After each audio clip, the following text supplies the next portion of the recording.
For 15 years, Jose Garcia has been making homes in Venezuela safer. He began installing bars on windows. Now he surrounds whole homes with electric fences.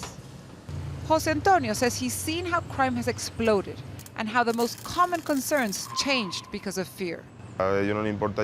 People no longer care if their home is pretty. They want to feel safe. If their home is ugly, it no longer matters.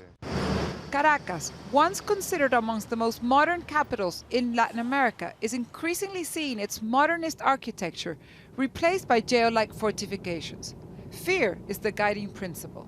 But as Venezuela faces the worst economic crisis in its history, with more and more people skipping meals and shops across the country ransacked by frustrated Venezuelans, a different kind of fear is also changing the face of the city.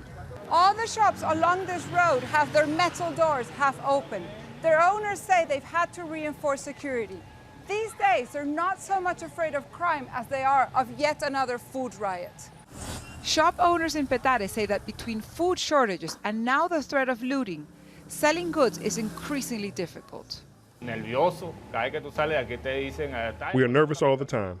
You get out from behind these bars and you hear people saying you're hoarding food in the back, and one just lives in constant fear.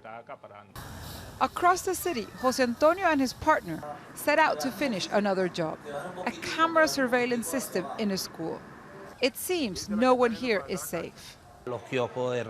Even the small news kiosks in the streets want to hire us. Someone called and said they're afraid of looting. Imagine. He sells magazines. A life filled with fear has meant Antonio can run a profitable business. But he says it's one he'd be glad to close if it meant recovering a country he no longer knows. Virginia Lopez, Al Jazeera, Caracas.